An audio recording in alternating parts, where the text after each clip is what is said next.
சின்ன மருமகள்ல அடுத்த நடக்க போகுதுன்னு வாங்க பார்க்கலாம். தமிழ் ஆவேசமா பேசிட்டு கேட்ட திறந்து வெளியில விறுவிறு நடந்து வந்துகிட்டு இருக்காங்க. அப்ப பார்த்தா ஈஸ்வரி பின்னாடி திடு திடுன்னு தமிழ்ச்செல்வியோடைய பேக்கெல்லாம் எடுத்துட்டு ஓடியாருது. அம்மாடி அம்மாடி இந்த வீட்டு சின்ன மருமகளே அப்படின்னு சொல்லிட்டு ஈஸ்வரி கூப்பிடவும் தமிழை பார்த்தா நிக்கிறாங்க. என்னம்மா இந்த வீட்டு சின்ன மருமக, அமைச்சர் ராஜாங்க வீட்டு சின்ன மருமக, இப்படி வேகாத வெயில்ல இப்படி காலில் செருப்பு கூட இல்லாம இப்படி நடந்து போகலாமா அப்படின்னு சொல்லிட்டு ஈஸ்வரி கேட்கவும் தமிழை பார்த்தா முறைச்சு பாக்குறாங்க. என்னடி அம்மா இப்படி முறைச்சு பாக்குற? இங்கே பாரு, உன்னுடைய பெட்டி படிக்கையெல்லாம் மறந்துட்டு வந்துட்ட. இதை எடுக்கிறதுக்காக நீ திரும்ப வந்துடக்கூடாது பாத்தியா? அதுக்காகத்தான் உன் பெட்டி படிக்கையெல்லாம் எடுத்துட்டு நானே வந்தேன். வேகாத வெயிலுன்னு கூட பார்க்காம உன் பெட்டி படிக்கையெல்லாம் மறக்காம எடுத்துக்கம்மா. உன்னுடைய ஏதாவது பொருள் மறந்துட்டேன்னா சொல்லு, நான் போய் எடுத்துட்டு வரேன் அப்படின்னு சொல்லிட்டு ஈஸ்வரி பேசிக்கிட்டே இருக்கையில சிரிக்கவும் தமிழுக்கு பார்த்தா பயங்கரமா கோவம் வருது. என்னடி கோபுரத்துல இருந்த உனைய தெருக்கு கொண்டாந்துட்டு பாத்தியா? நடு தெருவில் நிக்கிறடி நீனு. எப்படி எப்படி அந்த வீட்டில் இருக்கிறவங்க எல்லாரும் சேர்ந்து உன்னை தலைமையில தூக்கி வச்சு கொண்டாடுவாங்களா? இவ சந்தோஷமா இருப்பாளா? நாங்க பார்த்துட்டு கையை கட்டி வாயை பொத்தி நிக்கணுமா? எப்படி இந்த வீட்டு சின்ன மருமக இப்ப நடு தெருவில் நிக்கிற பாத்தியா? இதுக்கு காரணம் யாருன்னு உனக்கு தெரிய வேணாம். இந்த ஈஸ்வரிக்கு எப்பயுமே ஒரு சம்பவத்தை செஞ்சா அதை சொல்லாம இருக்கக்கூடாது. அதுக்காகத்தான் உனக்கு ஒரு விஷயம் தோணிக்கிட்டே இருக்கணுமே. எப்பரா நம்ம எதுவுமே செய்யலையே, ஆனா நம்ம தான் செஞ்சோன்னு நம்ம பெத்த அப்பனே சொல்ற அளவுக்கு அப்படி என்னடா நடந்திருக்கும்? உனக்கு ஒரு விஷயம் இது குழப்பமாவே இருந்திருக்குமே, மண்டை பிச்சுக்கலாம் போல இருக்குமே. அத நானே சொல்லட்டா அப்படின்னு சொல்லிட்டு ஈஸ்வரி சொல்லவும் தமிழை பார்த்தா முறைச்சு பாக்குறாங்க.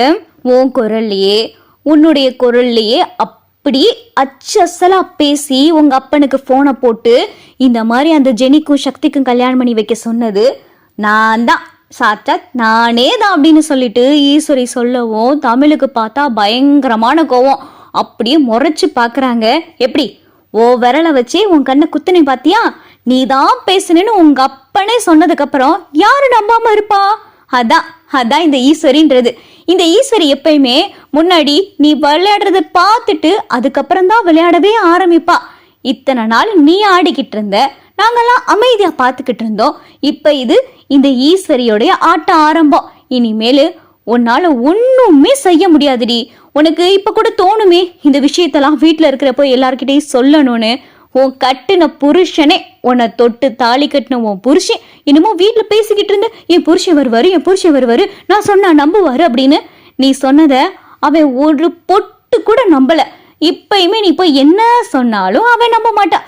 சே, நீ தான் அந்த வீட்டை விட்டு வந்துட்டேல, மறந்துட்டேன் பாத்தியா அப்படின்னு சொல்லிட்டு ஈஸ்வரி பார்த்தா நல்லா வில்லத்தனமா டைலாக் அள்ளி வீசிக்கிட்டு இருக்கு. தமிழ்ச்செல்வி ஒன்றும் பண்ண முடியாம அப்படியே நின்று முறைச்சு பார்த்துக்கிட்டு இருக்காங்க.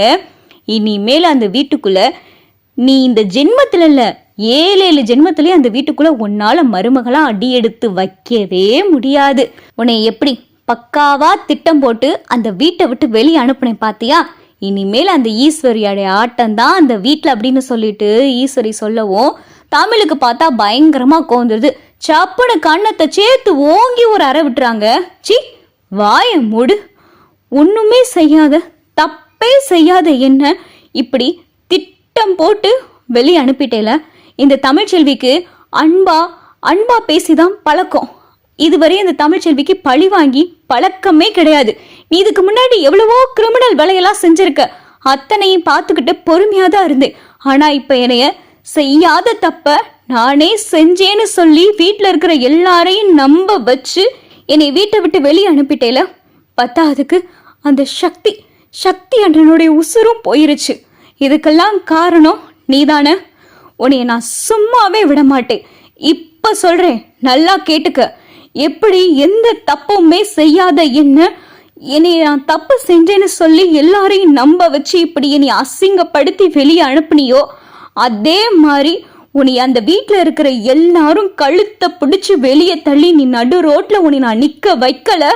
என் பேரு தமிழ்ச்செல்வி கிடையாது அப்படின்னு சொல்லிட்டு தமிழை பார்த்தா ஈஸ்வரிக்கு சவால் விடவும், என்ன எனக்கே சவாலா அப்படின்னு சொல்லிட்டு ஈஸ்வரி கேட்கவும் அப்பதான் தமிழ், ஆமா சவாலே தான், உன்னைய நான் நடு தெருவில் நான் நிற்க வச்சு காட்டுறேன் அப்படின்னு சொல்லிட்டு தமிழை பார்த்தா பேக்கெல்லாம் எடுத்துக்கிட்டு இங்கே விறுவிறுன்னு பார்த்தா செல்லப்பாண்டி வீட்டுக்கு வராங்க. தமிழை பார்த்தா தலைவிரி கோலத்துல உடம்பெல்லாம் நனைஞ்சு போய் வரதை பார்த்ததும் வேகமா வசந்தி ஓடியாராங்க. தமிழ் தமிழ் தமிழ் என்னடி தமிழ், கையில பேக்கு, உடம்பெல்லாம் நனைஞ்சு போய் என்னடி என்ன ஆச்சு அப்படின்னு சொல்லிட்டு வசந்தி பதறவும் தமிழை பார்த்து அமைதியா இருக்காங்க. அப்பதான் செல்லப்பாண்டி, அத்தா என்னத்தா இப்படி வந்திருக்க, என்னத்தா நடந்துச்சு அப்படின்னு சொல்லி செல்லப்பாண்டி ஒரு பக்கம் கேட்க, தனமும் பார்த்தா அக்கா என்ன ஆச்சுக்கா, ஏன்க்கா இப்படி வந்திருக்கு அப்படின்னு சொல்லிட்டு தனம் கேட்க, எல்லாரும் ஆள் மாத்தி மாத்தி கேள்வி கேட்குறாங்க. தமிழை பார்த்தா எதுவுமே பேசாம அமைதியா இருக்காங்க.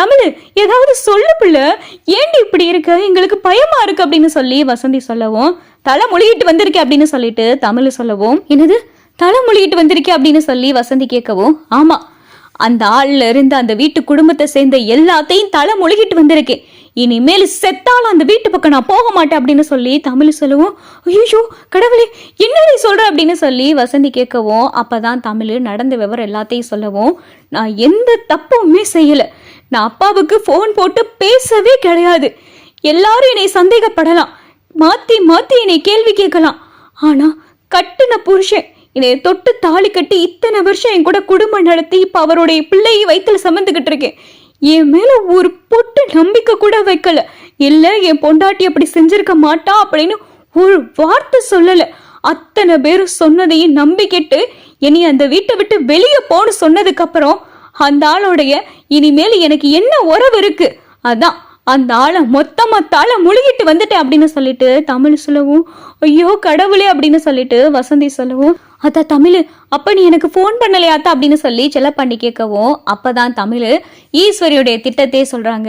நான் உங்களுக்கு ஃபோன் பண்ணலப்பா, என் குரல்லையே என் ஃபோன்ல இருந்து உங்களுக்கு இந்த மாதிரி நான் செய்ய சொன்னேன், ஜெனிக்கும் சக்திக்கும் கல்யாணம் பண்ணி வைக்க சொன்னேன்னு சொன்னது எல்லாமே அந்த வீட்டில் இருக்கிற ஈஸ்வரியோடைய திட்டத்துல தான் இதெல்லாம் நடந்திருக்கு. அந்த ஈஸ்வரி இதெல்லாம் செஞ்சதுக்கு அப்புறம் நான் வீட்டை விட்டு வெளியே வந்ததுக்கு அப்புறமா அந்த ஈஸ்வரி வாயாலேயே இதெல்லாம் சொன்னான், இதுதான்ப்பா நடந்துச்சு, நான் கூட உங்களை தப்பா எடுத்தேன், ஆனா இப்பதான் புரியுது எல்லாமே சதி திட்டம் சூழ்ச்சின்னு, ஆனா என்ன சூழ்ச்சி நடந்தாலும் கட்டுன பொண்டாட்டி ஏன் வார்த்தை மேல நம்பிக்கை இல்லாம அதுக்கப்புறம் அந்த உறவுல என்னப்பா இருக்கு, அதான் மொத்தமா அந்த குடும்பத்தை தூக்கி எரிஞ்சிட்டு வந்துட்டேன் அப்படின்னு சொல்லிட்டு தமிழை பார்த்தா சொல்லி முடிச்சுட்டு கதறி அழுகுறாங்க.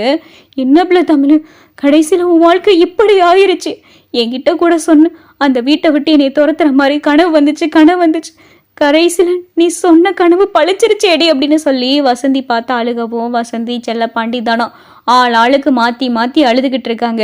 போதும் எதுக்கு அழுதுகிட்டு இருக்கீங்க, என்ன இலவா விழுந்து போச்சு, என் பிள்ளைய பாத்துக்கிறதுக்கு தான தெம்பு என் உடம்புல இருக்கு, என் வாழ்க்கையை நினைச்சு இனிமேல் நீங்க எதுவும் வருத்தப்பட வேணாம், என் வாழ்க்கையில சேது அப்படின்ற ஒருத்தன் இனிமேல் கிடையவே கிடையாது, என் பிள்ளைகளுக்கு இனிமேலும் நான் மட்டும்தான், இந்த தமிழ்ச்செல்வி மட்டும்தான் அப்படின்னு சொல்லிட்டு தமிழை பார்த்தா ரொம்ப கோவமா பேசுறாங்க. வசந்தியும் செல்லப்பாண்டியும் பார்த்தா தலையில அடிச்சு அழுதுகிட்டு இருக்காங்க. மகளுடைய வாழ்க்கை இப்படி ஆயிடுச்சு அப்படின்னு சொல்லிட்டு வசந்தி ஒரு பக்கம் வருத்தப்பட்டுக்கிட்டு இருக்க.